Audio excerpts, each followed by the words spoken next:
Section 19 बोलता है effect of payment on account of डेप्ट or of interest on legacy. अब डेप्ट यानी तो आपको पता ही है कि उधार होता है। अगर आप उधार चुकाने के लिए कोई पेमेंट कर देते हो तो उस दिन से नया लिमिटेशन का टाइम डेप्ट वसूलने के लिए स्टार्ट हो जाएगा। अब सवाल उठता है इंटरेस्ट ऑन लेगेसी क्या है, इसको हम अब रीडिंग करके देखते हैं। बोलता है where payment on account of a डेप्ट or of interest on a legacy is made before the expiration of prescribed period. यानी कि जो लिमिटेशन का प्रिस्क्राइब्ड पीरियड है वो ख़त्म होने से पहले अगर आप अपने लोन की किस्त चुका देते हो तो ऐसी कंडीशन में नया लिमिटेशन पीरियड उस लोन चुकाने के दिन से स्टार्ट हो जाएगा। जैसे कि आपने 2020 में लोन लिया, 3 साल तक आपने कोई किस्त नहीं भरी। अब सामने वाला अगर 3 साल के बाद केस फाइल करेगा रिकवरी के लिए तो टाइम बार हो जाएगा, लेकिन आप 2023 के आखिरी महीने में किस्त दे देते हो तो उस किस्त देने की दिनांक से नया लिमिटेशन पीरियड स्टार्ट हो जाता है।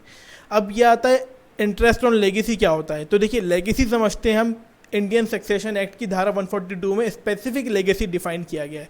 बोल रहे जहाँ पर एक टेस्टेटर यानी कि वसीयत करने वाला वसीयत कर देता है उसकी कोई प्रॉपर्टी को तो उसका कहा जाता है लेगेसी। ठीक है, इस तरीके की डेफिनेशन है, मैंने आपको जनरल वे में बताई है। लेगेसी मतलब वो प्रॉपर्टी जो आपको वसीयत में मिली है। ठीक है ना।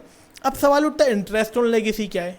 तो देखिए इंटरेस्ट ऑन लेगेसी माने कि आपको अगर मैंने वसीयत की कि इसको 1 करोड़ रुपए मेरी प्रॉपर्टी में से दिए जाएं, ठीक है ना। क्या वसीयत की, फिर से आप देखो कंसेप्ट क्लियर रखो।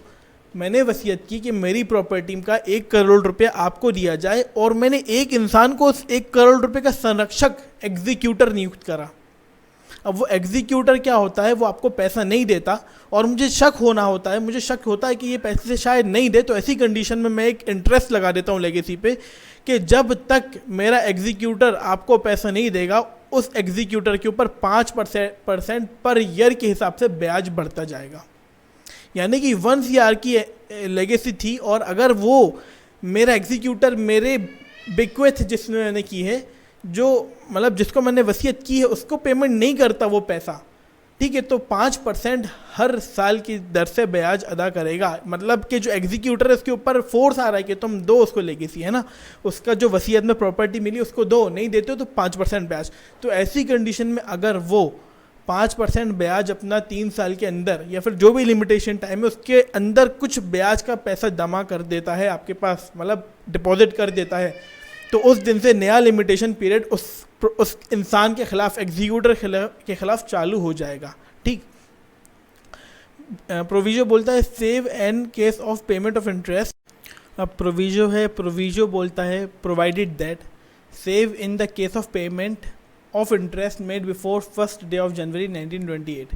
यानी ये 1928 से पहले वाला जो भी पेमेंट था उस पर आगे वाली बात अप्लाई नहीं होगी।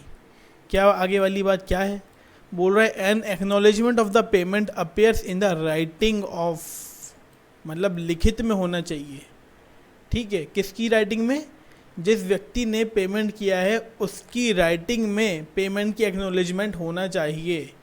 ठीक है, आगे लिखा है और in the writing signed by person making the payment, या फिर उस राइटिंग को साइन होना चाहिए।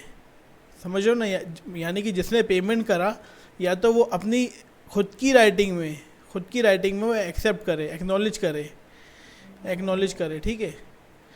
और अगर उसकी राइटिंग नहीं है तो उसके साइन होना ज़रूरी है। ठीक है। अब एक्सप्लेनेशन, हाँ ये जो है ये इसलिए है ताकि पेमेंट का प्रूफ हो सके।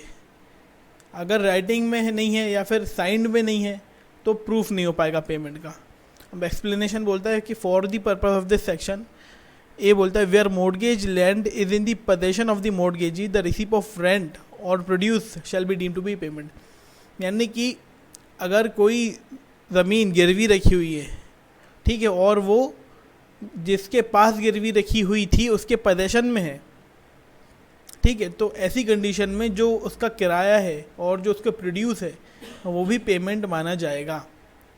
ये जो एक क्लॉज है ये इसलिए डाला गया है ताकि